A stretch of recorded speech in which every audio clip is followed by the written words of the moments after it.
ക്രിസ്തുവിൻ്റെ സമാധാനം നിങ്ങളോടുകൂടി ഉണ്ടായിരിക്കട്ടെ. വചനകിരണത്തിലേക്ക് ഏവർക്കും സ്വാഗതം. മനുഷ്യരുടെ ആദ്യകാല ജീവിതം വളരെ ലളിതവും വെല്ലുവിളികളോട് കൂടിയതുമായിരുന്നു.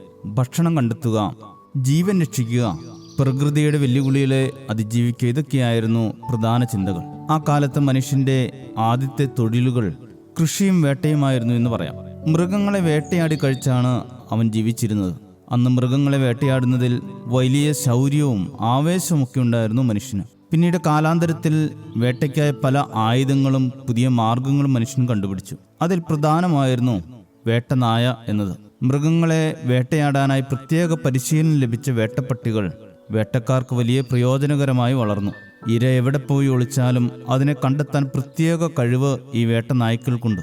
അതോടെ ഇരയെ ആക്രമിക്കുവാനുള്ള ശൗര്യവും ആവേശമൊക്കെ ഈ വേട്ടനായയെ ഏൽപ്പിച്ചു മനുഷ്യൻ. ഇന്ന് മനുഷ്യന്റെ ജീവിത സാഹചര്യങ്ങൾ മാറി. വേട്ടയാടി ജീവിക്കേണ്ട അവസ്ഥ മനുഷ്യനില്ല. എന്നിരുന്നാലും ഇടയ്ക്കൊക്കെ ആ വേട്ടക്കാരന്റെ പകയും ശൗര്യവും ഒക്കെ മനസ്സിൽ പൊങ്ങിവരും.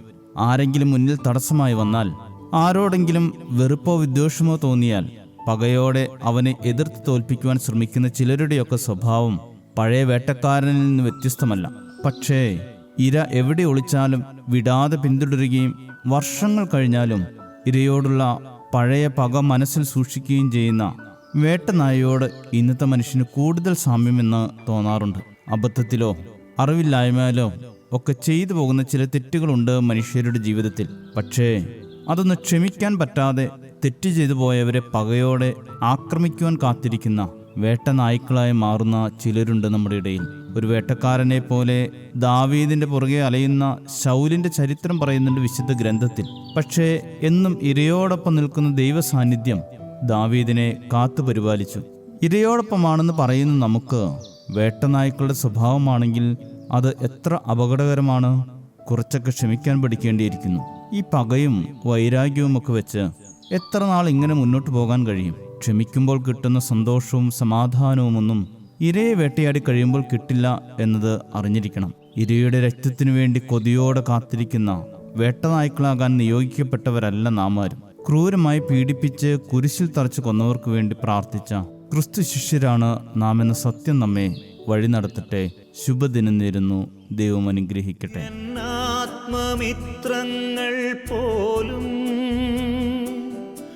എന്നുള്ളം നോവിച്ചു നാഥ, എന്നാത്മമിത്രങ്ങൾ പോലും എന്നുള്ളം നോവിച്ചു നാഥ, ചെയ്യാത്ത കുറ്റങ്ങളാലേ സ്നേഹിച്ചവരെന്നെ മുറിച്ചു, പകയില്ലാതെല്ലാം പൊറുക്കാൻ സ്നേഹിക്കാൻ എന്നെ പഠിപ്പിക്കണേ. ക്ഷമിച്ചിടുവാൻ എന്നിൽ കരുത്തേകണേ, എല്ലാം മറക്കാൻ വരമേകണേ.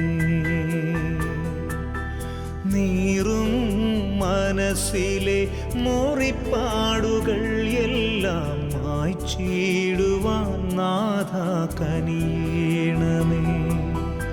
നീറും മനസ്സിലെ മുറിപ്പാടുകൾ എല്ലാം മായ്ച്ചിടുവാൻ നാഥ കനിയണമേ. ക്ഷമിച്ചിടുവാൻ എന്നിൽ കരുത്തേകണേ, എല്ലാം മറക്കാൻ വരമേകണേ.